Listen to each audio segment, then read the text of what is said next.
자, 오늘 제13강 제목은 모세오경 연대기 6번째 시간이고요. 드디어 이스라엘 백성이 오늘 출애굽을 합니다. 지난 시간까지는 출애굽 직전까지의 어떤 배경되는 사건들을 다루었고요. 오늘은 직접적으로 이스라엘 백성이 출애굽하는 어떤 그런 연대기적 사건들을 다루고자 합니다. 여러분, 모세오경 중에서 창세기를 뺀 출애굽기, 레위기, 민수기, 신명기 이 네 권의 책은 직접적으로 출애굽을 다루고 있어요. 그래서 모세오경의 핵심은 다른 것이 아니라 출애굽 사건입니다.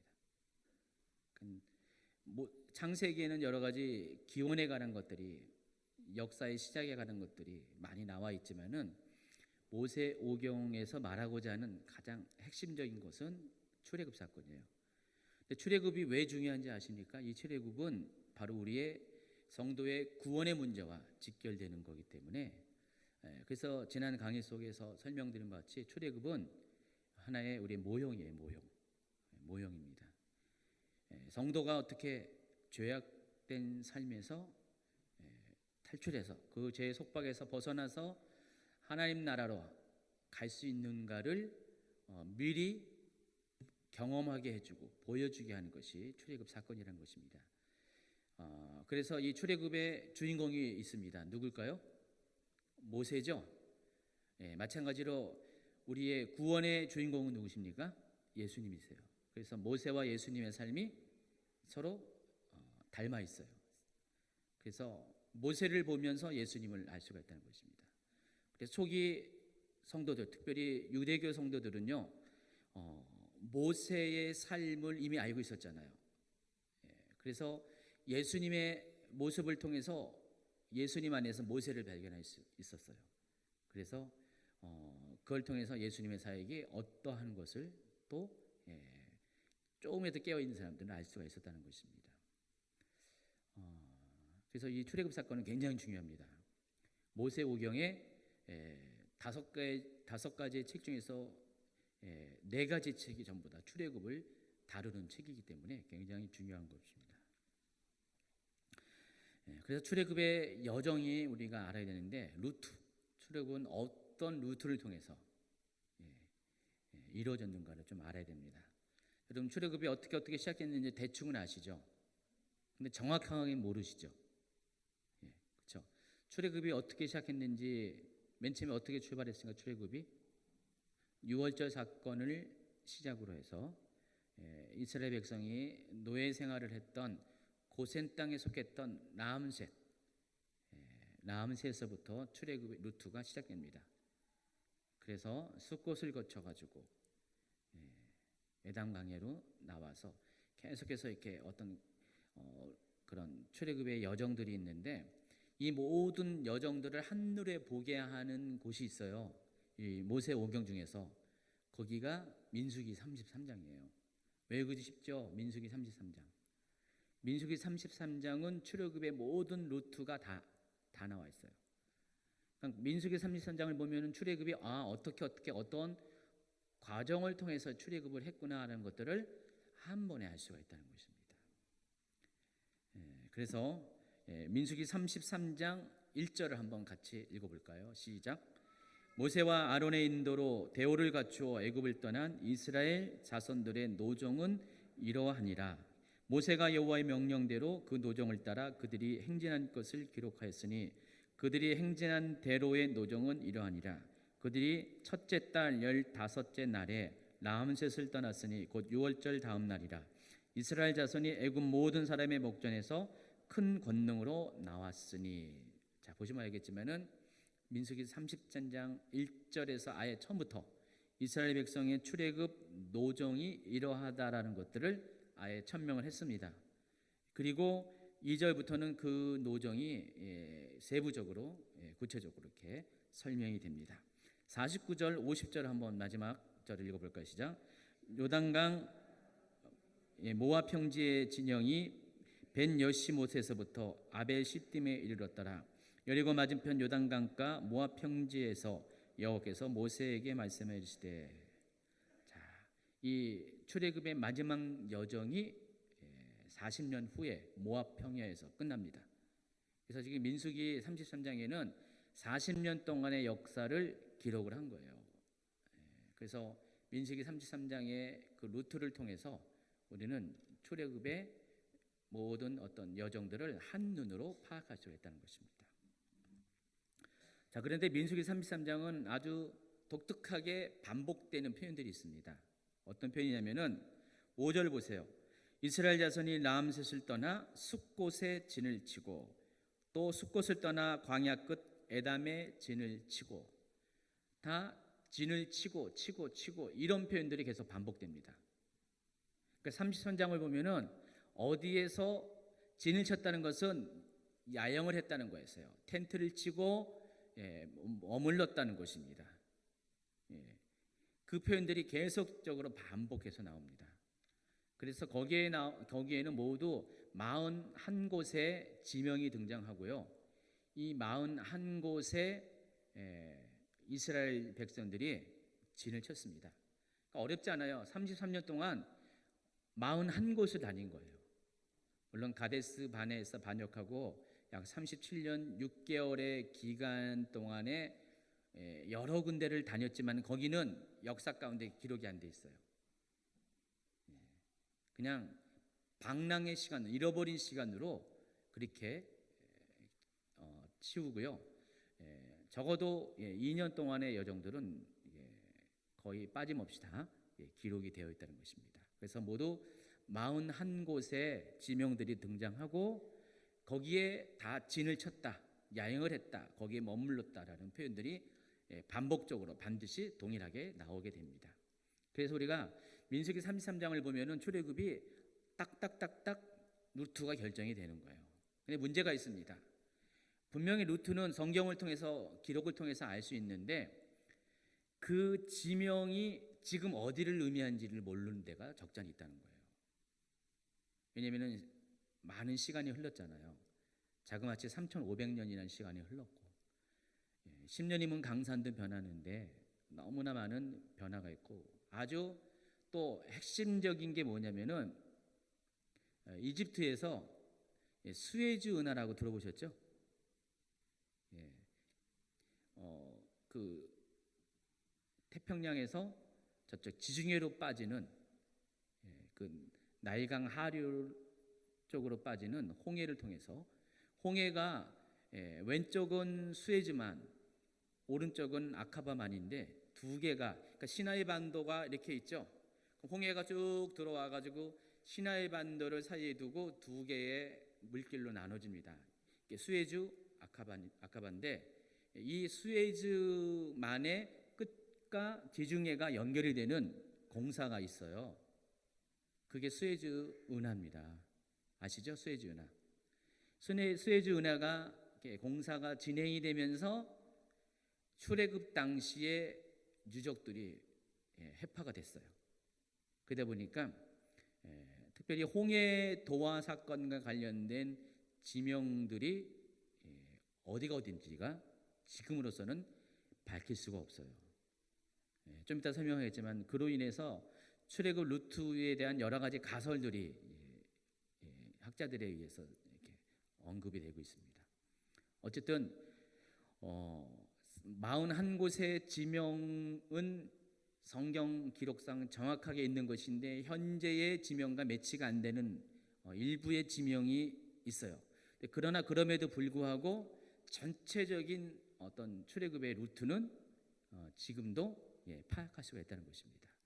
정확하게는 모르지만은 대략적인 전체적인 출애굽 루트는 우리가 파악할 수가 있는데 바로 여러분 첫 번째 그림에 해당하는 것입니다. 이런 어떤 과정을 통해서 진행이 됐어요. 그래서 여러분 보시면 알겠지만은 원래 이 가나안 땅은 바로 이집트에서 직선거리로 동진하면은 약간 북쪽으로 약간 올라가죠. 따라가면은 저기를 가리켜서 블레셋 길이라고 합니다. 블레셋으로 가는 길이에요. 그래서 고유 명칭이 블레셋 길인데 그 해변을 따라서 따라가면 블레셋 길을 따라가면 며칠 길이라고 했어요? 3일길이라고 했죠. 3일이면 갈 수 있는 거리였어요. 그 밑에 가면은 수르길이라고 있어요. 두 번째 그림을 한번 보여주세요. 여기 보면은 블레셋 가는 길 바로 밑에 수르광야라고 나와 있죠. 이 수르길로도 갈 수 있습니다. 약간 내륙으로 들어가는 것이죠. 그래서 여러분, 이 시내 광야는 다 길이 있는 건 아니죠. 사람들이 그때 당시 자주 다니는 길들이 정해져 있어요. 무용로나 뭐 이런 것들이 딱 정해져 있어요. 그러니까 이 넓은 땅에 길은 딱 한정돼 있어요. 그래서 이 지도 가운데 표현된 것, 블레셋 가는 길, 수르르 가는 길, 시내산으로 가는 길, 이런 것들이 그때 당시의 도로였어요. 그래서 이스라엘 백성들은 이 도로 중에 하나를 선택할 수가 있는데, 이왕이면은 짧고 편한 길로 가야 정상이죠. 가장 좋은 길이 블레스로 가는 길이에요. 차선책이 수루. 그런데 하나님은 어떻게 했습니까? 이들을 돌리고 돌렸어요. 밑으로 쭉 내려가게 해가지고 올라갔다가 빙빙 돌다가 다시 저쪽으로 돌려가지고 직접 돌아오지 않고 동편 모압 땅을 통해서 40년 만에 이스라엘 백성을 이렇게 긴 루트를 통해서 이스라엘 백성을 돌려서 가나안 땅에 들어가게 했다는 것입니다. 도대체 하나님이 왜 그랬을까 궁금하시죠? 정말 궁금해요? 이따가 풀어드릴게요. 그래서 이제 우리 강의한 대로 해야 되니까 제가 먼저 얘기하면 좀 그래서 강의한 대로 하면은 154페이지 보시면은 어쨌든 대략 이런 길을 통해서 이스라엘 백성은 애굽을 탈출해서 가나안 땅에 들어가는데, 이 출애굽 사건을 이렇게 몇 가지로 요약할 수가 있습니다. 첫 번째로 이집트를 탈출해서 시내산까지, 시내산이 보시면 알겠지만은 이 시나이 반도의 밑에 쪽에 있죠. 남부 쪽에 있습니다. 이 삼각형, 역삼각형으로 따지면은 삼각형 꼭지점 가까운데 시내산에 있는데, 이 시내산까지 도착하는 시기가 첫 번째로 우리가 이 출애굽 여정 가운데 첫 번째 제1루트로 여러분 보시면 됩니다. 이 제1루트에 관한 기록이 어디에 나와 있냐면 출애굽기에 나와 있습니다. 그러니까 출애굽기는 이집트에서 탈출해서 시내산까지의 가는 모든 여정 가운데 일어난 사건들을 기록한 것이 출애굽기입니다. 그리고 거기서 시내산에서 이스라엘 백성이 1년 정도 체류하죠. 거기서 머무르면서 뭘 합니까? 거기서 율법을 하나님부터 모세를 통해서 받고요. 또 거기에 또 제사를 드리기 시작했고요. 그래서 먼저 성막을 건립하고 제사를 드리는 것이 바로 시내산에 했던 세 가지 중요한 일입니다. 율법 수요, 성막 건립, 그다음에 제사. 이 세 가지가 시내산에서 하는 거 나중에 할 겁니다. 이 세 가지를 이 시내산에서 하게 됩니다. 거기에 대한 기록이 또 출애굽기에 나와 있어요. 여러분 나중에 출애굽기 읽을 때 방향을 잡아야 돼요. 출애굽기는 어디부터 어디까지의 역사의 기록이라고요?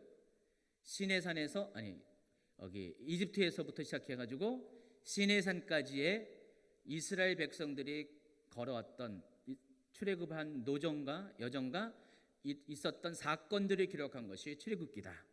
이해하시겠죠? 그리고 또 시내산에서 특별히 제사와 절기에 관한 이야기들을 별도로 더 자세하게 기록한 것이 있어요. 그게 레위기예요. 그럼 레위기에 있는 게 어렵지 않죠. 출애굽기는 이런 내용이었구나, 레위기는 이런 내용이었구나, 아주 쉽게 정리가 되죠. 그리고 시내산에서 또 출발합니다. 세 번째 루트가 시내산에 출발해서 가데스 바네아까지 이스라엘 백성이 바로 가나안 땅에 들어가기 목전에 하나님을 배역했던 바로 그 가데스 바네아. 가데스 바네아는 뜻은 거룩한 땅 바네아라는 뜻입니다. 우리가 알고 있는 그 경험과는 달리 이름은 굉장히 좋은 것입니다. 가데스 이 바네아에서 까지의 그 시간들, 그 기간들에 있었던 일을 기록한 것이 민수기예요.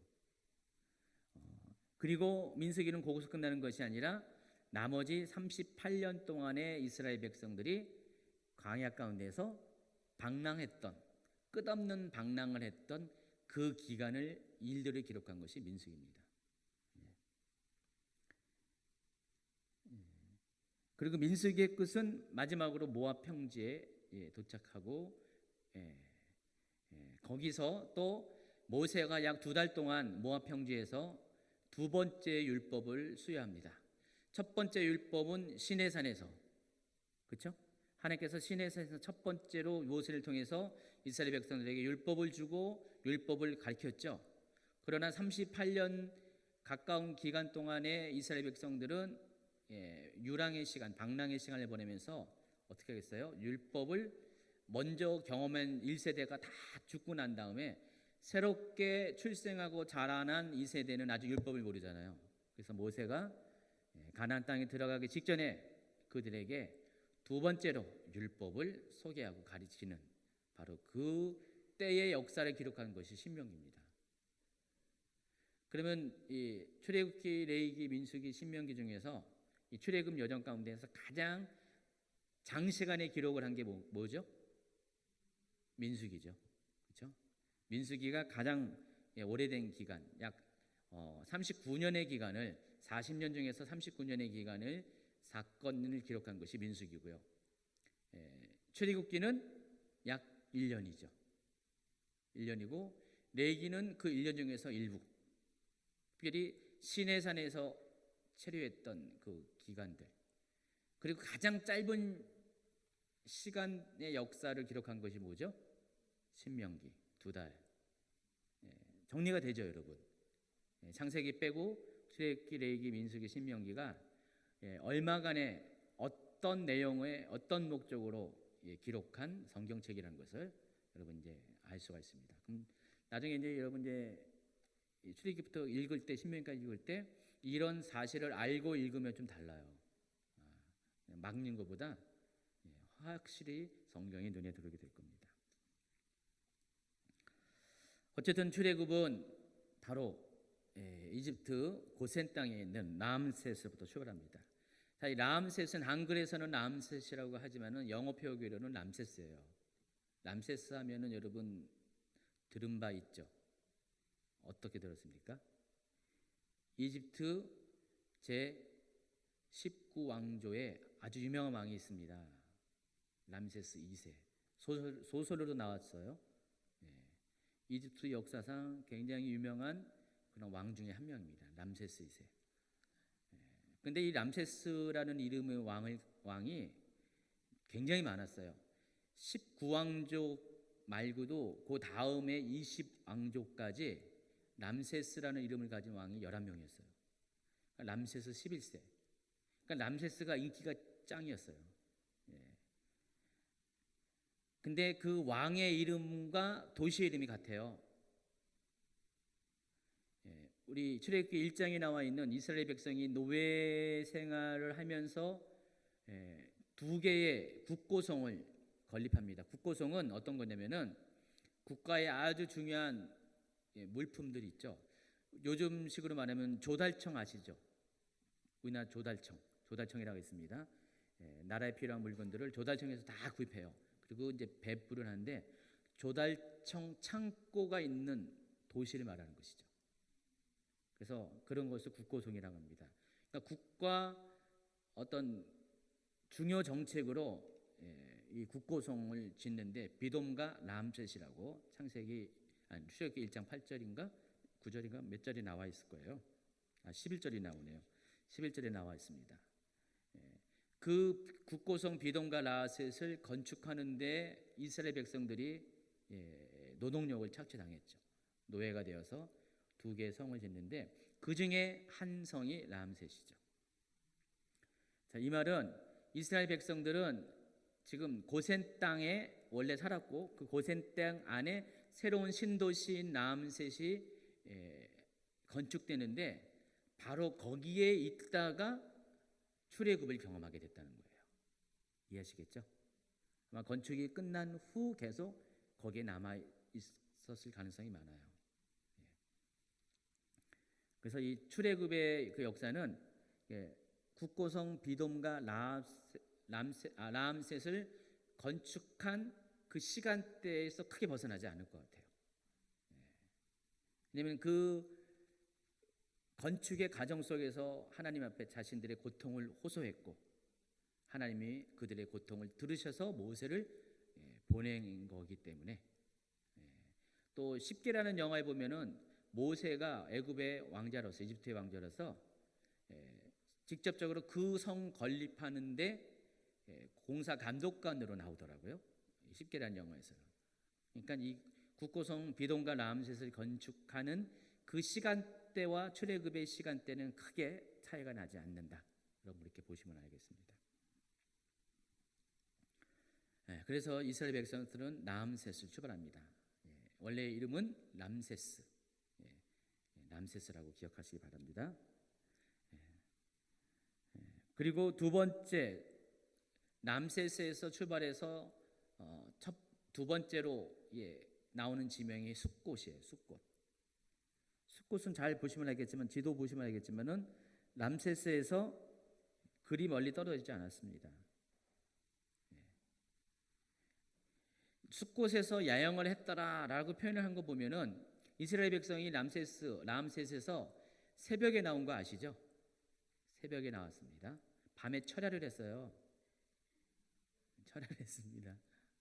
철야를 했고 첫 번째 24시간 뒤에, 그러니까 24시간 더 됐죠. 새벽에 나오고 밤에 그 어디죠? 홍해 아닌가? 헷갈리네. 자주간 맞아요. 철야한 거 맞아요. 6월절 날 철야했는데 그래서 그 다음 날 저녁에 대해서 처음으로 잠을 자게 된 야영하게 된 것이 숫곳이라고 나와 있습니다. 첫 번째 진을 쳤다라는 것이 숫곳입니다. 람세스에서 나와서 첫 번째로 진을 친 것이 숫곳인데 이 숫곳이 어디냐면은 성경에는 숫곳이라는 지명이 두 군데가 나옵니다. 어디 나오냐면은 이스라엘 백성이 그 요단 동편에서 이스라엘 백성이 아니죠. 야곱이죠. 야곱이 그 하란에서 다시 고향으로 돌아올 때 거기서 그 요단 동편으로 해가지고 가나안 땅에 진입할 때 그때 거기서 잠깐 자기의 양들을 위해서 우리를 친 그런 어떤 사건이 있습니다. 창세기 33장 17절에 야곱은 숫곳에 이르러 자기를 위하여 집을 짓고 그에 같이 가려 우리간을 지었다 그랬는데 그 우리간이라는 그 이름이 숫곳이라는 뜻이에요. 숫곳이라는 단어입니다. 숫곳이라는 단어의 뜻은 작은 양의 우리라는 뜻이에요. 우리간이에요.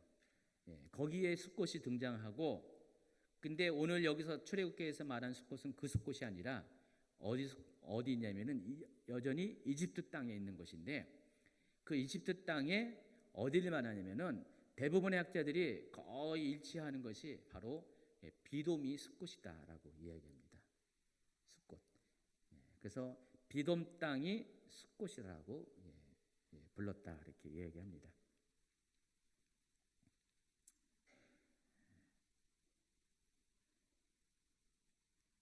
됐죠?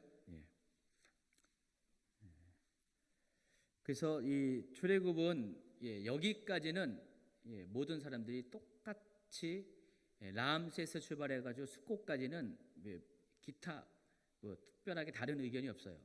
근데 숫곳에서부터 루트가 이제는 이제 학자들마다 다 다른 거예요. 근데 뭐 때문에 그러냐면은 바다를 건너는 사건 때문에 그래요. 그러니까 그 바다가 어느 바다냐에 따라서 루트가 결정이 되는 거예요. 여러분이 알고 있는 홍해가 진짜 홍해인가? 이스라엘 백성은 과연 홍해를 건넜을까? 여러분 어떻게 건넜을까요? 말았을까요? 봤어요? 봤죠? 영화 봤죠? 실제로 이스라엘 백성이 홍해를 건넜을까? 안 건넜을까? 그것이 궁금할 겁니다. 사람들도 궁금했어요. 특별히 학자적인 마인드를 가진 분들은 과연 정말 이스라엘 백성이 건넌 바다가 홍해일까라는 것에 대한 궁금증을 가졌습니다. 그래서 나름대로 연구를 하면서 세 가지의 가능성을 이야기합니다. 그래서 이것을 해서 북방 루트설, 중앙 루트설, 남방 루트설. 그래서 북방길로 해서 갔다. 여러분 이제 그림을 보세요. 또 세 번째 그림 한번 보세요. 잘 보이시죠? 여기가 그 학자들이 얘기하는 그 출애굽 루트설의 전부입니다. 맨 위에 보면은 초록색으로 표시된 것이 북방 루트설이에요. 그러니까 이스라엘 백성은 이 경로를 통해서 가데스 바네아까지 갔다. 잘 보시면 어떻겠습니까? 라암셋에서 숫꽃까지는 다 똑같죠. 이 세 가지 루트설이 다 똑같아요. 근데 숫꽃에서 위로 올라가 가지고 지중해 바다를 건너서 갔다. 저는 상식적으로 이거는 좀 말도 안 되는 주장 같아요. 그렇죠? 바다라는 것이 가로막혀 가지고 이 편에서 저 편을 건너가는데 이거는 바다를 건넜다기보다도 쓸데없이 바다 속에 들어갔다가 나온 그런 루트잖아요. 그래서 그리고 이거는 성경에서 말하는 지명들하고 전혀 부합되지 않습니다. 근데도 이렇게 말하는 분이 있어요. 왜냐하면 바다 얘기이기 때문에. 그러니까 바다가 성경에서 이 람셋 숫꽃과 가까운 바다는 지중해하고 홍해밖에 없거든요. 그러니까 이런 이야기를 합니다. 근데 이거는 아니오시답니다. 두 번째가 중앙 루트설이에요. 중앙 루트설은 어떻게 되냐면은 보라색으로 표시된 겁니다. 보라색으로 표시하면 수르강야로 들어와 가지고요. 이스라엘 백성이 건넌 그 바다는 홍해가 아니다. 거기에 있는 당시에 아주 거대한 호수가 있는데 비토호수라는 데가 있대요. 여기 보시면은 그림에 나와 있죠. 이 호수를 건넌 것이지 홍해 바다를 건넌 것이 아니다. 마치 갈릴리를 우리가 보통 뭐라고 해요? 갈릴리 호수, 갈릴리 바다라고 표현한 것처럼 실은 이렇게 바다처럼 넓은 건 아니에요. 저도 가봤어요. 실은 그냥 호수만 해요. 근데 그때 당시 사람들은 바다를 보지 못하는 이스라엘 사람들은 갈릴리를 굉장히 크게 봤죠. 비슷하게 아마 이 이집트 사람들도 이 비토호스라는 곳을 그렇게 본 것 같아요. 이 비토호스 사이즈 보니까 갈릴리하고 그렇게 큰 차이가 없는 것 같아요. 그래서 여길 건넜다. 여길 건너가지고 시나이 반도 중앙을 넘어가지고 여기 보라색 보면은 미디안 쪽으로 왔다. 이런 식으로 주장하는 분들이 있습니다. 가설입니다. 근데 세 번째 가설이 남방 루트설인데 남방 루트설은 우리가 제가 여러분 다 알고 있고 제가 아까 민수기 33장을 통해서 전체적인 루트를 딱 보여준 바로 그 루트를 말한 겁니다. 그 길 따라서 이스라엘 백성은 시나이 반도 남방 쪽으로 와서 남쪽에 있는 시내산에서 체류한 다음에 다시 북쪽으로 올라가지고 가데스 바네아까지 갔다. 이게 남방 루트설이에요. 이 세 가지 루트설이 있는데 여러분 뭐 이것까지 뭐 굳이 봐야 되냐고 이렇게 생각할 수가 있는데 이런 의견이 나오는 것이 바로 그 바다의 정체가 몰라서 그런 거예요. 그러니까 홍해라는 것이 정말 어떤 바다인지를 많이들 궁금해했나 봐요. 즉 결론을 내리지 못했어요. 그래서 이 세 가지가 다 가설이에요. 근데 왜 이런 가설이 나오냐면은 조금 이따 설명할 그 홍해와 관련된 지명들이 전부 다 여기 어딘지가 확정적이지 않기 때문에 그래요. 그러니까 숫꽃까지는 정확하게 우리가 거기가 어딘지를 알 수가 있는데 숫꽃 다음에 나와 있는 홍해를 건너는 그 과정 가운데 있는 지명들이 현재 지리학적으로 증명이 안 되기 때문에 여기가 어딘지가 정확하게 모르기 때문에 이런 가설들이 나오게 된다는 것입니다. 어쨌든 이런 세 가지 그런 루트설 중에서 이 강의에서는 남방 루트설을 택하고요. 뭐 저만 그런 게 아니라 일반적으로 다 여러분 그 출애굽이 남쪽을 통해서 이루어졌다라는 것들이 다 일반적으로 보편적으로 알고 있는 것입니다. 그래서 오늘 이제부터 시작되는 이 출애굽 여정은 몇 번에 걸쳐 강의가 시작됐는데 이렇게 나눠서 할 겁니다. 처음엔 남새에서 시내산까지. 아까 이것이 모세오경에서 어느 책에 해당한다 그랬죠? 남새에서 시내산까지의 기록이 어느 책에 나왔다고 했어요? 벌써 까먹으셨어요? 출애굽기. 그리고 두 번째가 뭐죠? 시내산. 시내산의 기록을 어느 책에서 다뤘다고 했어요? 출애굽기와 레위기. 그리고 시내산에서 가데스 바네아까지가 민수기. 또 이 가데스 바나에서 출발해 가지고 계속해서 그 바란강에서 37년 6개월 동안을 방황하는데 이 기록이 어디에 나와 있다고요? 민수기. 그리고 이제는 38년 방황을 마치고 가데스 바네에 다시 모여서 이제는 모압 땅으로 향하게 되는데 그 기록을 기록한 것이 2달간에 기록한 것이 어디에 나와 있다고요? 신명기. 이제 정리가 딱 되셔가지고 158페이지로 옮깁니다.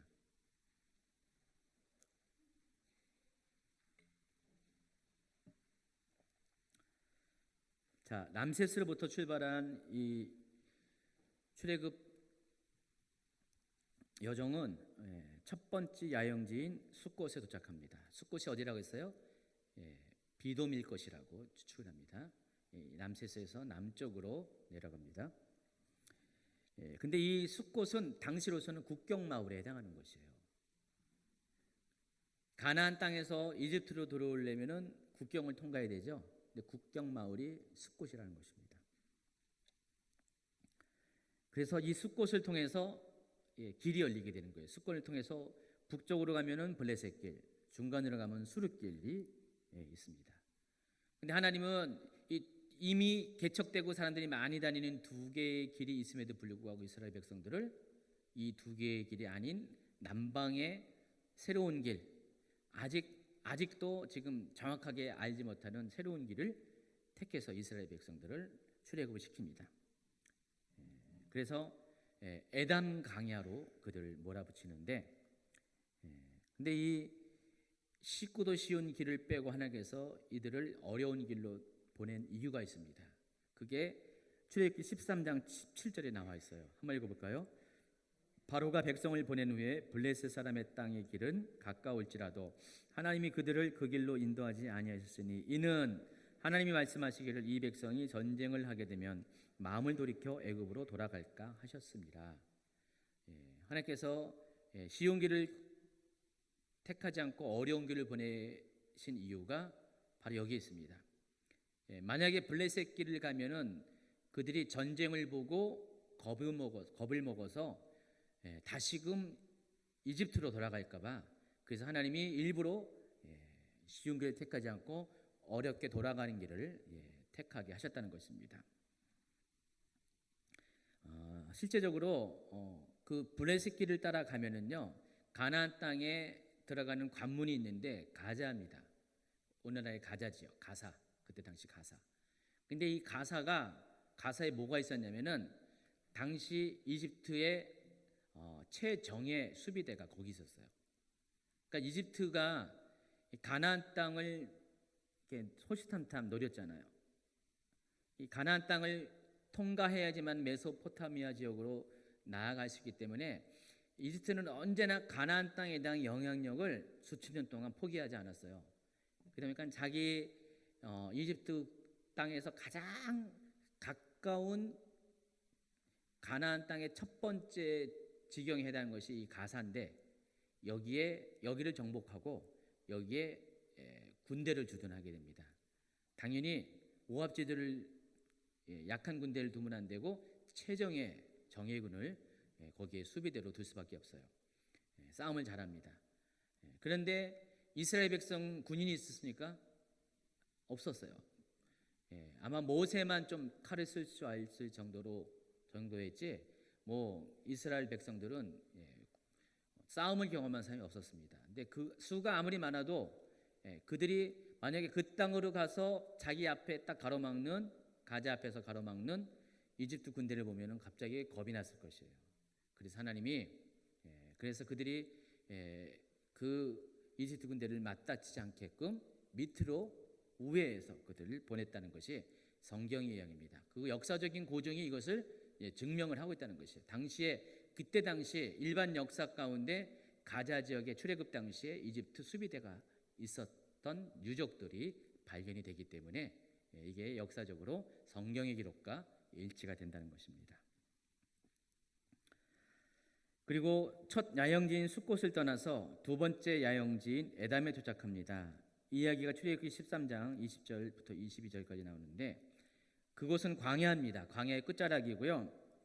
하나님은 그곳에서 백성들을 위해서 놀라운 초자연적인 경험을 하게 하는데 낮에는 구름 기둥, 밤에는 불 기둥으로 인도하십니다. 앞으로 일어난 모든 그 출애굽의 루트 여정 가운데 있는 사건들은 전부 다 하나님을 만나는 경험들이에요. 다. 그리고 이 하나님을 만나는 경험들은 우리 성도들이 죄에서 예수님을 통해서 죄에서 우리가 벗어난 후에 하나님께로 나아가는 모든 성도의 신앙 여정 가운데 경험하는 하나님을 만나는 바로 그 경험과 동일합니다. 그러니까 여러분 출애굽의 루트를 그냥 역사적으로만 보는 것이 아니라 여러분 삶 가운데 하나님을 체험하고 경험하고 신앙이 성장하는 과정 속에 일어나는 모든 사건과 접목시켜서 바라봐야 된다는 것입니다. 이해하시겠죠? 그래서 하나님은 첫 번째로 그들이 광야 가운데 나왔을 때 제일 먼저 낮에는 구름 기둥으로 밤에는 불 기둥으로 인도하십니다. 그 이유가 광야에 가보신 분은 뭐 다 아시겠지만은 광야는 일교차가 굉장히 큽니다. 낮에는 굉장히 뜨거워요. 40도 막 이렇게 올라가는데 밤에는 0도 가까이 떨어지는 큰 일교차입니다. 하루의 일교차가 그렇다는 것이죠. 우리가 지금 봄인데 일교차가 한 10몇 도 되잖아요. 이 작은 10몇 도의 감기에 걸리는데 30도가 넘는 일교차에서 어떻게 되겠어요? 특별히 이스라엘 백성도 어떻게 됩니까? 광야에 나올 땐 준비를 하고 나온 게 아니라 급하게 나왔어요. 아주 급하게 갑자기 도망쳐 나온 그런 신세였습니다. 뭐 제대로 갖춰오고 갖고 온 게 없어요. 기껏해야 그냥 반죽하지 않은 빵 6월절 날 만든 무교병 좀 갖고 나왔지 먹을 것도 별로 갖고 오지 못했어요. 뭐 무슨 급수차를 갖고 온 것도 아니고 그냥 단벌 옷에 그냥 신발 하나 갖고 그냥 하나님께서 또 이웃에게 금부치 이런 것들을 폐물을 이렇게 빌리려니까 그거 빌려온 것밖에 없었어요. 아무것도 준비되지 않았기 때문에 광야에서의 삶은 바로 그 첫 순간부터 고난이 시작된 거죠. 낮에는 그래서 하나님이 구름 기둥으로 뜨거운 해를 막아주시고 밤에는 불 기둥으로 추운 광야의 날씨를 덮어주셨습니다. 여러분이 예수님을 믿기 시작하면은 제가 거듭거듭 강조하지만은 그때부터 광야가 시작됩니다. 광야가 시작돼요. 예수 믿으면은 고생 끝 행복 시작이라고 우리가 보통 생각하고 예수를 믿는데 속지 마십시오. 이미 여러분 다 속았지만은 예수 믿으면은 고생이 시작됩니다. 근데 이 고생은 정말 행복을 전제로 하는 고생이죠. 영원한 행복을 위해서 전제로 하는 고생인데 그래서 이스라엘 백성은 첫 번째로 광야를 경험하게 된 거예요. 그러니까 이 출애굽의 루트 중에서 본격적인 출애굽의 시작은 바로 이 에담 광야로부터 시작한다고 보시면 알겠습니다. 그래서 이 에담 광야에서 하나님을 만납니다. 그러니까 광야에 나오면 여러분 하나님을 만날 수밖에 없어요. 그냥 안락한 데 있으면 하나님을 절대 못 만납니다. 신앙생활이 그렇다는 것이죠. 여러분이 정말 이렇게 하나님이 시험을 주시고 광야 같은 그런 연단을 주셔야지만 그때서야 하나님을 만나게 되는 거예요. 그래서 축복이죠. 여러분 편안하게 신앙생활하는 분 있잖아요. 어때요? 시간이 아무리 흘러도 여전히 어린애와 같이 신앙이 자라지 못하고, 그러나 불같은 연단을 겪는 사람들은 그냥 하루가 다르게 믿음이 성장하고 성숙한 사람이 됩니다. 그래서 광야는 좋은 것이에요. 원래 하나님의 계획은 광야가 아주 오랜 시간 동안 광야 가운데 놓이는 것을 원치 않았어요. 2년이었어요. 2년. 2년 동안 충분히 하나님은 광야에서 우리를 시험하셔서 테스트하시고 또 트레이닝 시켜가지고 우리를 온전한 자를 만드는 건데, 40년이 걸린 이유는 우리의 반역 때문에 그런 것이죠. 그래서 하나님은 이 광야를 우리에게 허락하시고 광야에서 우리를 만나 주셔서, 정말 광야에서는 하나님 외에는 방법이 없고 답이 없기 때문에 하나님께 부르짖게 하셨고, 그 부르짖음 가운데 하나님을 경험하게 하는 것이 광야를 주신 목적이라는 것이라는 것을 여러분 아시죠? 그래서 광야를 주신 목적이 신명기 8장 3절 4절에 쭉 나와 있잖아요. 아시겠죠? 많이 읽었으니까. 그래서 첫 번째로 하나님은 광야에서 첫 번째로 주신 은혜는 하나님이 늘 함께 하시고 그들의 길을 인도한다는 사인과 더불어서 그들을 보호하는 어떤 상징으로서 또 실제적인 그런 보호 역할을 하는 구름기둥과 불기둥을 주십니다. 낮밤을 하나님이 인도하신다는 것이죠. 아직은 성막이 건립되지 않은 때예요. 몇 달 후에 성막이 이제 건립이 될 텐데, 그때부터는 구름기둥이 움직이는 대로, 불기둥이 움직이는 대로 이스라엘 백성은 성막을 움직였어야 돼요. 그래서 구름기둥과 불기둥은 그들이 나아갈 바를 이렇게 인도하시는 하나님의 인도함의 상징이기도 한다는 것입니다. 첫 번째 이 광야에서 하나님은 이스라엘 백성들에게 구름기둥과 불기둥을 경험하게 했다는 것입니다. 참으로 은혜입니다. 이제 그 다음이 문제죠. 바로 그 바다가 등장하는데, 이 바다가 정확하게 어디인지 몰라가지고 이렇게 세 가지 루트설이 나온 거예요. 자, 보시면 알겠지만은 이스라엘 백성은 바다와 믹돌 사이에 비하히롯에서 홍해를 건넜다고 출애굽기 14장 1절부터 쭉 기록이 됩니다. 근데 여기에 믹돌, 비하히롯, 바할스본이라는 지명이 언급돼요. 근데 정확히 어딘지가 아직도 모른다는 것입니다. 믹돌이라는 것, 비하히롯이라는 것 어딘지 몰라요. 바할스본이라는 지명은 워낙에 많아가지고 여기가 그 바할스본인지 저기가 그 바할스본인지 모를 정도로 바할스본이 많아서 또 분간이 안 돼요. 그래서 이 세 가지의 지명은 우리로 하여금 홍해가 어디, 바다가 어딘지를 갈등하게 하는 원인을 제공합니다. 그래서 여지껏 이 세 개의 지명의 정확한 위치를 알 수가 없습니다. 그래서 이렇게 출애굽 루트가 이렇게 다르게 나올 수밖에 없는 것입니다. 자, 그런데 이 바알스본 맞은편 바닷가에 이스라엘 백성이 진을 칩니다. 앞에는 바다가 있고요, 뒤에는 그들을 추적해오는 이집트 군대가 따라옵니다. 한마디로 진퇴양난이죠. 앞에는 바다가 길을 막고 있고 뒤에는 군대가 쫓아왔을 때, 여러분 신앙생활하면 그렇다니까요. 광야에 딱 들어가면은요 진퇴양난인 경우가 되게 많이 있어요. 그러니까 광야에서의 삶도 대책도 없는데, 대책 없는 것뿐만 아니라 진퇴양난. 앞에는 바다가 있고 뒤에는 군대가 있고, 여러분 어떡합니까? 어떻게 해요? 부르짖어야죠. 하나님. 근데 이 부르짖음이 이스라엘 백성들에게는 하나님께 대한 기도로 아직 안 나왔어요.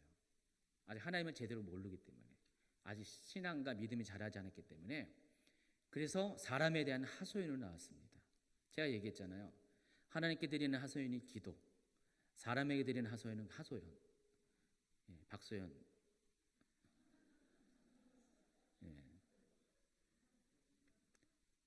그래서 여기 보면은요, 아직 이스라엘 백성들은 하나님께 기도하는 법을 아직은 못 배웠어요.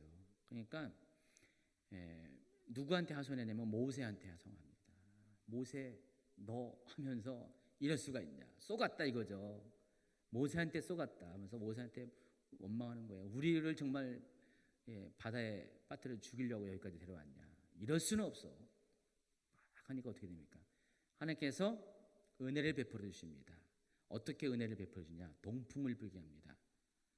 근데 해필은 왜 동풍이냐? 여러분 이런 거 생각도 안 해봤죠? 해필이면 왜 동풍이냐? 서풍도 있고 남풍도 있고 북풍도 있는데 왜 해필이면 동풍이냐? 이스라엘 갔다 온 사람들은 알 수 있어요. 동풍이 의미하는 게 뭔지, 서풍이 의미하는지 알 수 있습니다. 이스라엘은 두 개의 바람이 계절풍이 불러요. 서풍과 동풍인데 서풍은 굉장히 좋은 바람입니다. 근데 동풍은 나쁜 바람이에요. 왜냐하면 서풍이 불면은 비가 온다는 거예요. 서쪽이 어디입니까? 지중해죠. 비가 적은 이스라엘 땅에서 서쪽에서 바람이 불어오는 것은 지중해에 있는 수증기를 몰고 오는 것이에요. 여러분 그 엘리사죠? 예. 엘리사입니까? 엘리야죠. 엘리야죠. 예. 엘리야가 3년 6개월 동안 비가 오지 않았을 때 마침내 기도했을 때 비가 왔을 때 처음부터 비구름이 왔습니까? 아니죠. 계속 기도니 조금씩 손바닥만한 비구름부터 시작해가지고 나중에 비가 오게 됐죠. 근데 그 구름이 어디서 출발했는지 아세요? 서쪽 지중해부터. 그러니까 서쪽을 향해서 나아가서 보는 거예요. 동쪽을 보는 게 아니라 이스라엘 사람들은 바보가 아닌 이상 동편을 볼 필요가 없어요. 비가 왔다면 서쪽을 보는 거예요. 그래서 서쪽을 향해서 바다를 향해서 보고 있는데 저기서부터 조그맣게 비구름이 생성이 되면 그때부터 이제 비가 구름이 커지면서 가까이 오면 비가 오는 거예요. 그래서 이스라엘 사람들에게 서풍은 굉장히 좋은 거예요. 동풍은 어디서부터 오는 바람인 것 같아요? 바로 사막에서 부는 바람입니다. 아라비아 사막에서 부는 바람입니다. 당연히 그 바람은 어떤 바람입니까? 뜨겁고 거칠고 모래가 날리는 그런 바람입니다. 그래서 동풍은 안 좋은 거예요. 그 동풍이 불어오면은 농작물이 다 말라 죽고 동풍이 불어오면 안 돼요. 그래서 서풍과 동풍은 서풍은 하나님의 은혜, 동풍은 하나님의 징계를 상징하는 겁니다. 근데 오늘 무슨 바람 불었습니까? 동풍이 불었어요. 동풍이 부는데 근데 이 동풍은 이집트 군대에게는 안 좋은 거예요. 그러나 이스라엘 백성들에게는 좋은 것입니다. 왜냐하면 이 동풍을 통해서 바다가 갈라졌기 때문에. 미국의 어떤 무신론자 그 과학자들이 이 홍해 기적의 사건을 보고 저거는 하나님의 기적이 아니다라는 것을 증명하기 위해서 실험을 했대요. 무슨 실험을 했냐면은 미국 국립기상연구소하고 콜로라도 대학 연구진들이 공동으로 연구를 했는데 바람이 도대체 바다에 어떤 영향을 끼칠까라는 연구 프로젝트를 했대요. 즉 컴퓨터 시뮬레이션을 통해서 그것을 테스트했는데 결과가 뭐냐면은 우리가 알고 있는 모세의 기적이 알고 있는 이 바다가 관련 현상은 바람에 의한 것이라는 것이 드러났다. 그래서 유체역학을 통해서 이걸 했더니 시속 100km 이상의 강풍이 12시간 동안 지속되면 바닷물의 수위가 약 2m 정도 내려간다. 이것을 컴퓨터 시뮬레이션을 통해서 증명을 해낸 거예요. 그 증명 이것을 연구한 목적이 무신론적인 관점에서 연구를 한 거예요. 모세의 기적은 기적이 아니다, 자연의 현상이다라고 증명하게 했는데 오히려 거꾸로 이 증명을 통해서 하나님께서 정말로 동풍을 보내어서 바람을 가르게 하는 초자연적인 능력을 행했다는 것들을 오히려 증명을 하게 된 거죠. 하나님이 갑자기 여러분 금나라 뚝딱 은나라 뚝딱을 안 하세요.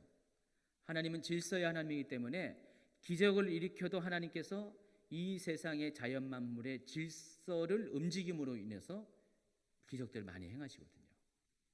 그래요. 그래서 하나님은 정말로 동풍을 보내어서 그 동풍이 서풍은 비구름이기 때문에 잔잔하게 쏟아지는 그런 비예요. 그러나 동풍은 아주 거칠고 센 바람이거든요. 이 강한 바람을 성경에 보니까 밤새도록, 홍해 기적 사건을 보면 밤새도록 바람이 부니까 홍해가 한꺼번에 싹 갈라진 게 아니에요. 요단강은 한꺼번에 갈라졌어요. 그냥 짧은 시간에 갈라졌지만은 이 홍해는 밤새도록 조금씩 갈라지기 시작한 거예요. 그들의 그 연구가 맞죠. 근데 그것을 누가 했느냐는 그들은 밝히지 못했어요. 그냥 바람이려냐, 바람 뭐 이렇게, 당신은 바람 이렇게 했는데 아니죠. 그 바람을 일으키고 바람을 통해서 역사하신 분이 성경은 분명히 나와 있습니다. 누구라고요? 하나님이라는 것이. 하나님이 그 동풍을 보내서 홍해를 가르셨습니다. 참 하나님은 벌써 구름 기둥, 불 기둥, 어떤 자연 현상을 통해서, 초자연 자연 현상을 통해서 하나님께서 그들 백성을 애굽에서 인도하셔서 함께 한다는 것들을 증거로 나타내셨고, 이번에는 동풍을 보내어서 그렇게 하셨습니다. 그 다음에 네 번째가 마라입니다. 마라는 수르 광야에 있는 지명입니다. 그런데 홍해를 건너서 여기까지 오는 데 시간이 3일 걸렸어요. 광야에서 3일은 일반 우리가 정상적인 삶에 있어서의 몇십 일보다 더 힘든 시간이죠. 더군다나 이들은 어떻게 했습니까? 물이 없었어요. 광야에서 물을 구할 수가 없었죠. 그래서 그들이 물 때문에 고생을 했어요. 모세를 원망했죠. 그러다가 마침내 오아시스를 발견합니다. 그 물을 딱 먹었어요. 근데 먹자마자 팍 토해냈습니다. 왜냐? 쓴물이었기 때문에. 여기서 쓴물이라고 표현했지만은 물이 쓰다는 것이 아니라 소금기가 있다는 뜻이에요. 쓴물이라는 뜻은 소금기가 있는 거예요. 여러분, 소금기 있는 물은 어떻게 해요? 먹으면 더 갈증이 있죠. 그러니까 이스라엘 백성들이 며칠 동안 물을 먹지 못해가지고 마침내 물을 발견했는데, 더구나 소금기가 있는 물을 발견하니까 어떻게 해요? 여러분 같으면 어떻게 했어요? 원망 안 합니까? 여러분 전부 다 그냥 믿음이 좋아가지고 하나님 뜻이었지 하면서 그렇게 다 이해합니까? 실은 안 그래요. 여러분 다 원망할 수밖에 없어요. 누구를 원망했어요? 모세를 원망합니다. 아까 얘기했죠. 하나님을 원망하면 뭐예요? 기도. 사람을 원망하면 하소연. 그러니까 모세에게 원망을 했습니다. 그래서 백성이 모세에게 원망하여 이르되 15장 20절 우리가 무엇을 마실까? 광야에 나오면은 여러분이 매일 하는 말이 뭔지 아시죠? 무엇을 마실까? 무엇을 먹을까? 무엇을 입을까? 광야에서 여러분이 하는 3종 세트. 무엇을 먹을까? 마실까? 입을까? 첫 번째 세트가 나옵니다. 3종 세트 중에서 무엇을 마실까? 먹는 거는 좀 참을 수가 있어요. 근데 마시는 것은 갈증은 못 참으니까. 입는 옷은 더 참을 수가 있어요. 제일 먼저 나온 게 그래서 무엇을 마실까요? 그때 하나님께서 모세에게 한 나무를 가르치게 하시고 그 나무를 물에 던지니까 물이 어떻게 돼요? 소금기가 싹 없어져요. 단물이 되었습니다. 이 나무가 뭔지를 여러분 밝혀내면 좋을 것 같아요. 소금기 있는 물을 빼게 하는, 궁금해요, 그렇죠? 저도 궁금합니다. 이런 걸 좀 연구 좀 하지. 그렇죠? 이런 건 연구 안 하고. 근데 성경을 주의 깊게 보면은요, 홍해 기적과 마라의 쓴물 사이에는 3일에 불과의 시간 차이가. 근데 그 사건의 중간에는요, 15장 1절부터 구약성에서 가장 오래된 찬양시가 있는데 일명 모세의 노래. 이 모세의 노래는 계시록에도 나옵니다. 계시록에도 나오는데 이 모세의 노래가 등장합니다. 이 모세의 노래의 핵심은 그거예요. 하나님께서 말탄 애국 군대를 바닷물에 빠뜨리시게 하시고 대적으로부터 승리를 주시는 하나님의 놀라운 기적들을 찬양하는 것이 모세의 노래입니다. 모세의 노래가 끝나자마자 미리암이 소고를 치면서 축하 공연도 하잖아요. 예. 그러니까 그 홍해 사건 이후에 이스라엘 백성들은요 하나님을 놀랍게 체험한 거예요. 여러분 봐세요. 여러분 눈앞에 홍해가 딱 갈라지고 자기를 쫓는 대적들이 전부 다 죽임을 당하는 사건을 보면은 와 하나님은 대단합니다 하면서 찬양을 안 할 수가 없잖아요. 근데 딱 3일이 지났어요. 3일 지났는데 그들은 3일 만에 모세를 원망합니다. 예, 마라의 쓴물 때문에. 어떻게 저럴 수가 있을까? 3일 만에 그 놀라운 이적을 경험하는데 3일 만에 저렇게 변할 수가 있을까? 여러분 나라면 안 그러는데 어떻게 아니 인간들이 저럴 수가 있을까? 근데 3일 동안 광야에서 물 없이 지내면은 여러분도 다 그렇게 반응할 수밖에 없다는 것입니다. 그만큼 물이 없는 삶은 실제적인 위협이었어요. 다시 말해서 생존권을 위협하는 사건이었다는 것입니다. 자, 그런데 하나님은요 자세히 살펴보면은 그렇게 원망하는 이스라엘 사람들에게 뭐라고 안 하세요. 야 참어라. 너희들 인간이 왜 그러냐. 지금 구름기둥 불기둥으로 인도했고 홍해의 기적을 통해서 놀라운 체험을 했는데 그거 못 참어. 언제 인간이 될래 하면서 애랑 혼 좀 나라 하면서 뭐 회초리 들거나 전혀 그러지 않으세요. 하나님은요. 하나님 어떻게 했습니까? 아무 말 없이 쓴물을 단물로 바꿔준다는 것입니다. 그래서 앞으로 이 광야 체험을 통해서 우리가 하나님께 원망하는 이스라엘 백성의 원망의 그런 소리를 많이 들 텐데 두 가지 유형으로 정리할 수가 있어요. 첫 번째는 생존권이 위협을 당했을 때 하는 원망이 있어요. 근데 생존권과 별도로 그들이 교만해서 하나님을 믿지 못해서 원망하는 두 개의 사건이 있거든요. 두 가지 사건으로 이 광야에서 있었던 사건들이 다 정리가 돼요. 근데 생존권 문제로 인해서 하나님을 원망했던 것은 모세를 원망했던 것은 하나님 절대로 그들에게 징계를 내리지 않습니다. 그러나 생존권이 아닌 믿음의 차원에서 하나님을 불신앙해서 원망했던 것은 하나님 반드시 징계를 내리는 것들을 여러분이 확인할 수가 있어요. 이게 뭘 의미하냐? 여러분이 지금 광야 생활을 하신 분들이 많이 있잖아요. 지금 한번 손 들어보라면 손 들까요? 여기서 한 절반 이상은 다 광야 생활을 하셔요. 그렇죠? 근데 여러분이 생존권 문제로 하나님 앞에 원망을 할 수가 있어요. 때로는 여러분의 인도하신 그런 이렇게 믿음을 갖게 하는 사람들 왜 나를 교회 나오게 해가지고 고생하게 하냐고 또 목사님을 원망하는 사람도 있잖아요. 그런 것에 대해서 하나님은 그것을 죄로 여기지 않는다는 거예요. 그것 때문에 징계하지 않는다는 것이에요. 하나님은 말없이 원망을 다 들어주시고 그 원망을 하지 않도록 필요를 다 공급해 주신 하나님이라는 것입니다. 여러분 그래서 먹고 사는 문제가 힘들잖아요. 원망하세요. 아니 원망하세요. 괜찮아요. 원망하면은 하나님이 다 그 원망 소리 듣고 들어주세요.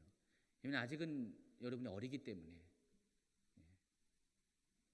여러분 믿음이 어리면 원망할 수밖에 없기 때문에 원망하세요. 마음 편히 원망하세요. 그게 하나님 앞에 큰 죄는 아닙니다. 생존권 문제. 그러나 생존권 문제가 아닌 다른 것에서 하나님 원망하면 여러분 큰일 납니다. 하나님 반드시 심판하십니다. 징계하십니다. 하나님 나라에 못 들어갈 수가 있어요. 이게 광야 생활의 특징이라는 것입니다. 넘깁니다. 또 160페이지 진도가 빨리 지나갑니다. 아주 좋은 현상입니다. 그 다음에 도착한 곳이 엘림입니다. 엘림에 보니까 출애굽기 15장 27절 그들이 엘림에 이르니 거기에 물샘 12과 종려나무 70그루가 있는지라 거기서 그들이 그 물결에 장막을 치니라 그랬어요. 광야에서 오아시스를 만난다는 거 굉장히 중요한 겁니다. 근데 오아시스를 어떻게 알 수 있냐면은 멀리서 오아시스를 발견할 수 있는 표식이 있는데 종려나무입니다. 종려나무는 키가 한 30m 가까이 되는 20m, 30m 되는 큰 나무입니다. 그래서 물이 있는 곳에서 반드시 종려나무는 자랄 수밖에 없어요. 그래서 구약 성경에서 백향목과 더불어서 종려나무는 번영을 상징하는 그런 나무입니다. 그런데 이 종려나무가 저게 종려나무입니다. 실은 여기서 말하는 종려나무는 대추야자 열매를 말하는 거예요. 대추야자. 저거 먹어봤죠? 대추야자. 대추 모양이지만 커가지고 뭐죠? 그 대추처럼 생겼죠. 근데 대추보다 더 당도가 있고 물른 겁니다. 그래서 그 중동 지역 가면 대추야자가 굉장히 많이 있습니다. 저 대추야자 열매가 무려 70그루가 있었어요. 대추야자 열매를 이번에 알았는데 봤더니 이름이 영어로 타마르예요.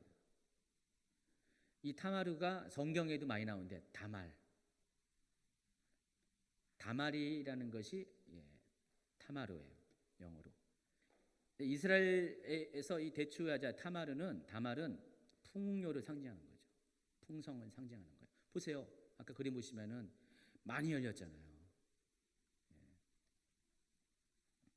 그래서 하나님은 엘림에서 오아시스와 더불어서 풍요를 상징하는 이 종려나무를 경험하게 됩니다. 광야는 그래서 좋은 거예요. 광야는 다 나쁜 게 아니라 온갖 기적을 다 경험하고요. 하나님께서 빈곤 가운데 풍요를 경험하게 하는 것이 광야라는 것입니다. 다 우리가 이 만난 지명 사건 가운데 광야에서 다루시는 하나님의 은혜가 다 여기 다 영적으로 다 들어와 있다는 것입니다. 그 다음에 어디입니까? 신광야. 신광야는 신라면과 같은 그 매우 신자가 아닙니다. 성경에 보면요, 이 신광야가 두 군데가 등장해요. 잘 보셔야 돼요. 신광야가 두 군데가 등장하는데 출애굽 초기에 나와 있는 신광야는 SIN이에요, 영어로. 그러나 출애굽 후반부에 등장하는 또 다른 신광야는 영어로 GIN, 제시라 그죠? 진광야가 맞죠. 신광야, 진광야. 근데 한글로는 다 신이라고 했어요. 그래서 위치가 달라요. 신광야, SIN 강야는 여러분 163페이지 지도 보세요. 다시 보여주면은 그 수에즈만 가까이에 있습니다. 왼쪽에 서쪽에 있는 것이 신광야고, 그리고 진광야는 가데스바나야 바로 옆에 있는 것이 진광야. 다 한글로 신광야라고 했어요. 지금 출애굽의 루트 중에서 초기에 이스라엘 백성이 거쳐간 광야는 진광야가 아니라 신광야다. 아시기 바랍니다. 이 신광야에서 신광야에 이르게 되는데, 이때가 성경에 보니까 출애굽기 16장 1절 이스라엘 자손의 온 회중이 엘림에서 떠나 엘림과 시내산 사이에 있는 신광야에 이르니 애굽에서 나온 후 둘째 달 15일이다. 다시 말해서 45일 만에 여기에 도착을 했다는 것이에요. 그러면 이들이 엘림에서 며칠을 머문 겁니까?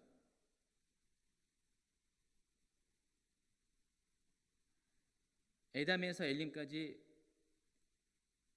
거기 안 나와 있고,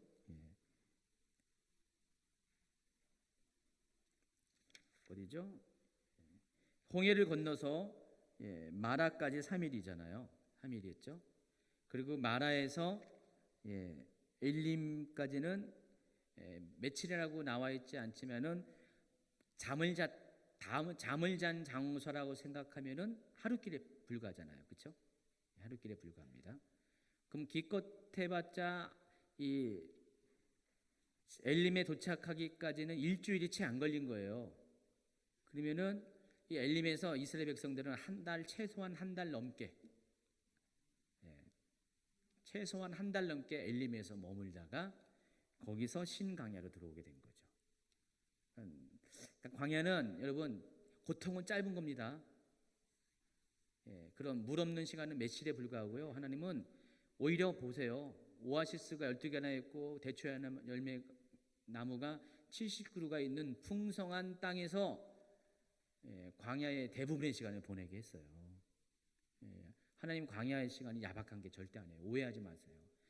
처음부터 끝까지 다 광야 힘든 시간이 아니라 고통은 잠깐 주시는 거예요. 그리고 하나님은 그냥 광야일지라도 그 안에서 풍성하게 우리를 살게 한다는 것입니다. 그래서 신강에 도착하는데 설명을 해요. 여기서 뭐랍니까? 이제는 아까는 뭐였죠? 무엇을 마실까? 이번에는 뭡니까? 무엇을 먹을까? 무엇을 먹을까를 걱정하게 됩니다. 하나님한테 이번에도 또 똑같이 모세에게 원망합니다. 16장 2절 보세요. 이스라엘 자손 온 회중이 그 광야에서 모세와 아론을 원망하여 이스라엘 자손이 그들에게 이르되 우리가 애굽 땅에서 고기 가마 곁에 있던 때와 떡을 배불리 먹던 때에 여호와의 손에 죽었더라면 좋았을 것을 너희가 이 광야로 우리를 인도에 내어 이 온 회중이 줄여 죽게 하는도다. 또 모세를 아론을 원망합니다. 무엇을 먹을까? 근데 이때도 보시면 알겠지만 하나님이 그래 잘났다 너희들 잘났다 괘씸한 것들 하면서 그래 한번 혼쭐을 내라 하면서 회초를 드십니까? 안 그러세요. 하나님은 여기에서도 백성들의 원망을 듣고 백성들을 징계하지 아니하시고 오히려 그들에게 약간의 기분 나쁜 얘기는 하셨지만은 하나님도 기분 나쁜 얘기 하셨지만은 그들을 징계하진 않으시고요. 그들이 원망의 소리를 듣고 하늘에서 떡을 내리게 하시고 또 바람을 불어서 메추라기를 보내서 발음 똑바로 하세요. 메뚜기가 아니라 메추라기입니다. 어떤 분들은 메뚜기래요. 이걸 여러분 혹시 메뚜기인 줄 알고 계신 분 있어요? 메뚜기 고기를 먹는 메뚜기인 줄 알았어요? 아니었어요? 메추라기입니다. 메추라기는 참새보다 좀 더 큰 새입니다. 비둘기보다 조금 작은 거예요. 그래서 하나님이 그들이 원하는 그대로 빵과 고기를 먹게 합니다. 여러분 광야 생활 신앙적으로 광야 생활하는 사람들 여기 마실 게 없어서 먹을 게 없어서 굶어 죽었더라 그런 소리 들은 적 있어요? 실제로 형편은 아무것도 없어요. 사방이 다 막혀 앞뒤가 다 막혀 있는데 하나님은 그때마다 돌파하게 하시고 먹을 거 먹게 하시고 다 지나고 오면은 다 견뎌오게 하셨잖아요. 그렇죠? 저도 그렇게 많이 겪었거든요. 그러니까 하나님이 광야에 있어서 절대로 굶기지 않으십니다. 믿으세요. 근데 이스라엘 사람들은 못 믿는 거예요. 이거를 못 믿으니까 막 원망하는 거예요. 근데 왜 못 믿었을까? 그들이 우리를 위해서 희생을 한 거예요. 본이 되게 하기 위해서. 정말 그래요. 감사할 줄 아셔야 돼요. 그들이 먼저 겪었기 때문에 우리가 신앙생활이라는 것은 이런 거구나 우리가 미리 알 수 있는 것이지. 그래서 우리가 고생 끝에 낙이 온다는 것을 알 수 있는 것이지. 그들이 겪지 않았으면 우리는 이것들을 이 샘플을 통해서 우리의 미래를 알지 못하기 때문에 답답할 거예요. 그래서 여러분이 광야길을 걷는 분들은 이 출애굽 여정을 잘 보시면은 내가 어디쯤 왔는가가 판별이 돼요. 이제 계속해서 이제 몇 주 동안 할 거잖아요. 그걸 보면서 요거 내가 겪은 건데 동의가 될 것이고 나는 여기까지인 것 같다. 아마 그런 고백들이 나오게 될 겁니다. 어쨌든 이때도 생존권 차원에서 하나님을 평했기 때문에 하나님은 징계하지 아니하시고 그들의 필요를 채워주셨다는 것들을 배우시기 바라고요. 또 다른 장소에 도착하는데 루비딤은 어디냐면은 이 신강야에서 남쪽으로 내려오면은 시내산을 향해 가해질 때 그 중간에 있는 장소입니다. 루비딤입니다. 시내산하고 멀지 않습니다. 근데 여기서도 물이 없어요. 한번 볼까요? 출애굽기 17장 1절. 이스라엘 자손의 온 회중이 여호와의 명령대로 신강야에서 떠나 그 노정대로 행하여 르비딤의 장막을 쳤으나 백성이 마실 물이 없는지라. 백성이 모세와 다투어 이르되 우리에게 물을 주어 마시게 하라. 모세가 그들에게 이르되 너희가 어찌하여 나와 다투느냐? 너희가 어찌하여 여호와를 시험하느냐? 거기서 백성이 목이 말라 물을 찾음에 그들이 모세에게 대하여 원망하여 이르되 당신이 어찌하여 우리를 애굽에서 인도해 내어서 우리와 우리 자녀와 우리 가축이 목말라 죽게 하느냐. 자, 여기도 마찬가지로 생존권의 문제죠. 그러니까 하나님 어떻게 했습니까? 이들을 혼내지 않고 또다시 방법을 제시하는데, 이번에는 아까 마라에서는 이미 쓴물이 있었기 때문에 그래서 단물로 바꿔준 건데, 여기는 물 자체가 없었기 때문에 17장 6절에 보세요. 내가 호렙산에 있는 그 반석이 거기서 내 앞에 서리니 너는 그 반석을 치라. 그것에서 물이 나오리니 백성이 마시리라 그랬습니다. 이번에는 하나님께서 반석을 치게 하시고 그 반석에서 물이 나게 하는 기적을 행하십니다. 그 반석이 바로 이 그림에 나와 있어요. 여기가 그 반석이에요. 모세가 지팡이로 쳤어요. 저거를 저희가 갈라져가지고 지금은 물은 안 나오는데 물 흐른 자국이 있대요. 사이로. 그 바위 맞습니다. 물이 바위. 근데 이 장소가 르비딤 지역 안에 호렙산이 있었습니다. 호렙산이 어느 산인지 아세요? 성경에서는 이 호렙산을 가리켜서 하나님의 산이라고 그래요. 어디 나옵니까? 출애굽기 3장 1절. 모세가 그의 장인 미디안 제사장 이드로의 양떼를 치더니 그 떼를 광야 서쪽으로 인도하여 하나님의 산 호렙의 이름에. 그쵸? 이 호렙이 어떤 산이냐면은 바로 모세가 호렙산의 떨기나무 가운데서 하나님을 만났던 바로 그 산을 말하는 것입니다. 그래서 하나님의 산입니다. 근데 어떤 사람들은 이 호렙산이 결국 신의 산이다라고 이야기하기도 합니다. 호렙산과 신의 산이 결국은 같은 산을 이야기하는 것이다 이야기도 합니다. 근데 이 호렙산을 가리켜서 하나님의 산이라고 부르고요. 근데 하나님께서 이 르비딤 지역에 가까이 왔을 때 바로 거기 르비딤 지역에 있는 호렙산에서 이스라엘 백성을 만나십니다. 다행히 그들이 또 한 번 하나님을 체험하게 하는 원망을 했고요. 물이 없다고 원망을 했고 하나님이 기적을 행하셨는데 그들이 원망하는 그 소리를 듣고 그걸 그래서 마사 무리바라고 불렀죠. 그러면서 그 산에서 호렙산에서 르비딤 지역에 있는 호렙산에서 그들을 만나 주십니다. 바위를 쪼개서. 근데 잘 보면은요 17장 6절에 보니까 내가 호렙산에 있는 그 반석 위에서 내 앞에 서리니 너는 그 반석을 치라 그랬습니다. 정관사 뭐가 붙습니까? 더가 붙습니다. 더. 정관사 더가 붙는다는 것은 뭐예요? 앞선 경험을 반영하는 문법적인 용례입니다. 내가 처음 경험한 것은 더를 안 붙여요. 그러나 이전에 한번 언급한 것은 더를 붙여요. 그래서 그 산을 말하는 거죠. 그 반석. 갑자기 뚱땅지처럼 17장 6절이 그 반석이라는 얘기가 나온 게 아니라 이미 호렙산은 모세가 이미 하나님을 만났던 그 산이었어요. 그리고 그 반석은 이미 모세가 알고 있는 그 반석이었어요. 이해하시겠죠? 그래서 정관사 더가 붙은 겁니다. 그래서 모세에게 하나님이 너 내가 만났던 그 산 알지 않냐? 호렙산. 백성들이 이끌어내라. 내가 널 만났던 바로 그 장소 어딘지 알지 않냐? 바로 그 바위 가서 돌을 치면은 내가 거기서 물을 나오게 할 것이다. 그 약속을 하신 거죠. 그래서 그 약속대로 하나님은 물을 있는 바위를 쫓아가게 했고 바위를 정말 쳤더니 물이 나오게 했습니다.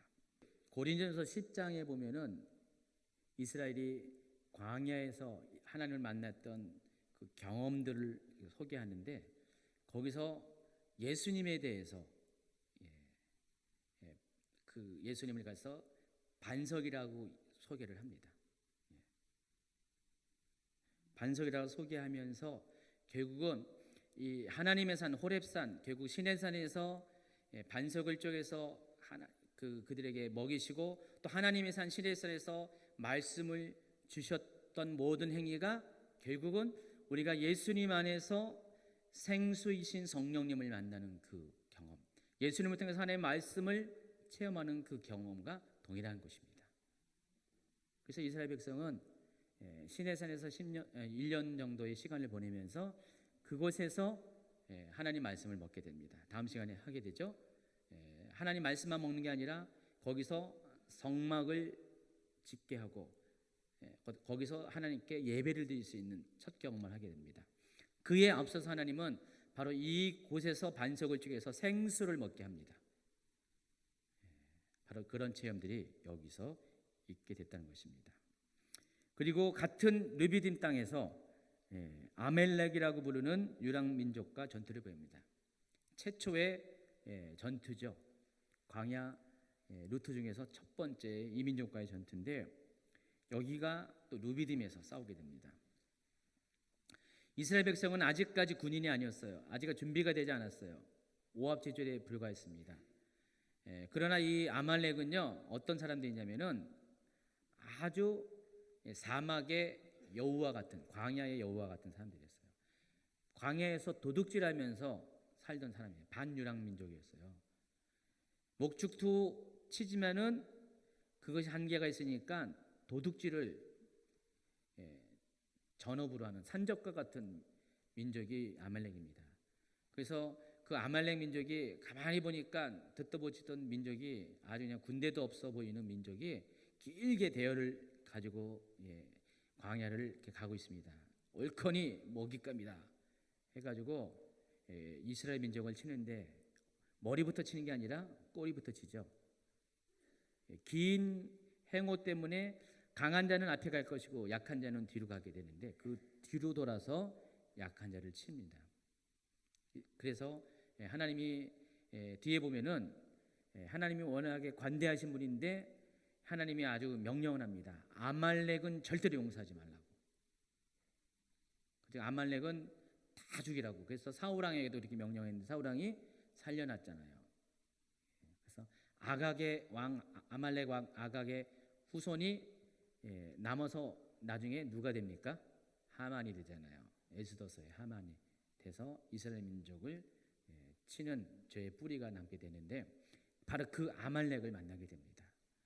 그래서 이 아말렉과의 싸움에서 하나님께서 놀라운 일을 행하시죠. 그래서 모세가 산 위에서 기도를 하면은 그리고 아론과 홀은 산꼭대기에서 모세의 손을 들고 있으면은 모세가 기도하면은 이스라엘이 이기고 또 모세가 손을 내리면 어떻게 됩니까? 이스라엘이 지게 되는 그런 일이 생기게 됩니다. 어쨌든 결론은 해가 지도록 모세의 손이 내려오지 않게 되니까 여호수아가 칼날로 아말렉과 모든 백성을 쳐서 죽이는 일이 일어나게 됩니다. 바로 여기도 르비딤 땅에서 일어난 것이에요. 르비딤 땅에서 무리바 사건이 일어나고 아말렉과의 전투가 일어나고 또 세 번째 르비딤에서 계속해서 이스라엘 백성은 머물게 되고 이때 모세의 장인인 미디안 제사장 이드로가 모세에게 나옵니다. 여러분 그 모세가 가나안 땅에 들어갔을까요? 안 들어갔을까요? 출애굽 여정 가운데는 못 들어갔죠.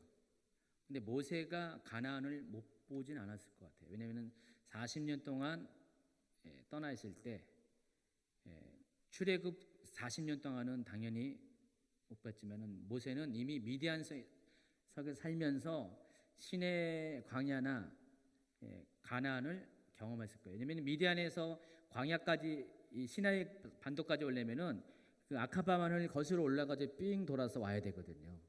그래서 아마도 모세는 가나안 땅을 어쩌면 경험할 수도 있었을 거예요. 개인적으로는.